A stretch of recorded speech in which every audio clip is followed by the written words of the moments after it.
ایک یہ انہوں نے کویسچن کیا کہ بیوی نے کسی جوائنٹ فیملی تھی غالباً، تو کسی شوہر کی بیوی کی لڑائی ہو رہی تھی، تو شوہر نے کہا اگر تو نے فلاں سے بات کی گھر کے کسی فرد کے بارے میں تو تم میری طرف سے فارغ ہو،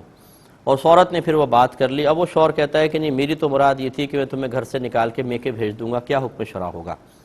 دیکھیں، میں نے ابھی آپ کو کچھ دیر پہلے بتایا کہ ہمارے نزدیک لفظ فارغ، ہمارے نزدیک سے مراد اس میں علماء کا کچھ اختلاف ہے۔ بعض علماء اس کو یہ کہتے ہیں کہ ایک کنایہ لفظ ہے، اس میں نیت طلاق ہونی چاہیے، لیکن ہم اس کو بہرحال صریح سمجھتے ہیں، کیونکہ ہمارے عرف میں اب یہ اتنا لفظ طلاق کے لیے استعمال ہوتا ہے کہ جیسے میں نے کہا کہ اگر کوئی پوچھے بھی تیری بیوی کہاں گئی، وہ کہے اس کو تو میں نے فارغ کر دیا، تو اس سے کسی کا بھی ذہن یہ نہیں جائے گا کہ کام سے فارغ کر دیا، کسی اور چیز سے فارغ کر دیا، فوراً کہیں گے اچھا طلاق دے دیا آپ نے۔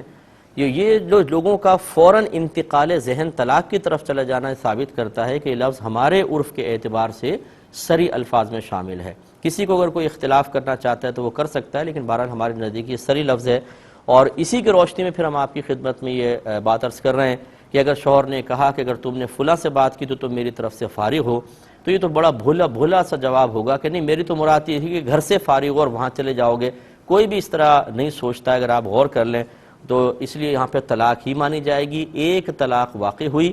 اب اگر اور اس سے طلاق رجعی واقع ہوتی ہے، یعنی صریح لفظ سے۔ طلاق رجعی کا مطلب یہ ہے کہ اگر پہلے دو طلاقیں نہ دی ہوں، تو اگر پہلے دو دے دیں تو پھر تو یہ مل کے تین ہو گئیں، پھر تو اب حلالہ کے بغیر ممکن نہیں۔ ہاں، اگر پہلے ایک دی تھی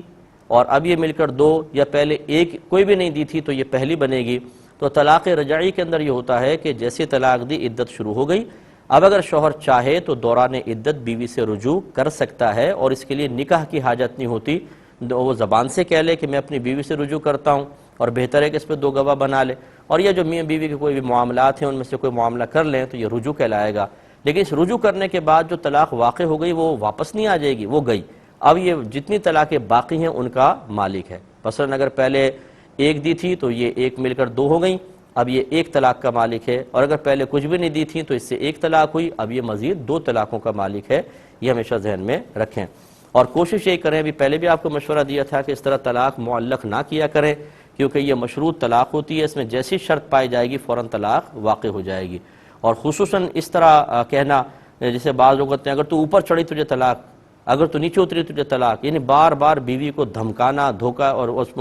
اس کو ٹارچر کرنا، یہ بہت ہی غلط حرکت ہوتی ہے، کیونکہ ایسی چیز کو آپ اگر کنڈیشن بنا دیں گے کہ جس سے بیوی بیچاری بچ ہی نہیں سکتی ہے، تو بس پھر آپ نے اپنے پاؤں پہ کلہاڑی ماری ہے۔ اور یہ اچھی طرح یاد رکھیں کہ جب آپ طلاق کو مشروط یا معلق کرتے ہیں تو ان الفاظ کو واپس نہیں لے سکتے۔ اب جو ہو گیا سو ہو گیا، یہ گولی کی طرح ہے کہ زبان سے نکل گئے تو گولی واپس نہیں آتی ہے۔ بعض شوہر کہتے ہیں بھی میں نے تمہیں پہلے منع کیا تھا، اب میں تمہیں اجازت دیتا ہوں، تم کر لو، میں اپنے الفاظ واپس لیتا ہوں۔ نہیں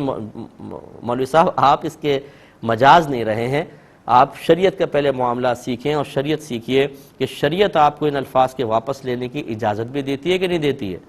یہ بالکل ایسا ہے، میں سمجھانے کے لیے عرض کر رہا ہوں، جیسے نکاح ہو رہا ہو، آپ قاضی صاحب پوچھیں ہاں بھئی آپ نے میری موکلہ فلاں کا نکاح میں نے آپ کے ساتھ کیا، آپ نے قبول کیا، اور وہ کہے قبول کیا، پھر کہتا ہے کہ نہیں میں اپنے الفاظ واپس لیتا ہوں، اب نہیں ہو سکتا، یہ نکاح ہو گیا۔ اسی طریقے سے بہت سے الفاظ زبان سے نکال دیں، اب ان کو واپس نہیں لے سکتے، اس لیے ذرا احتیاط کریں۔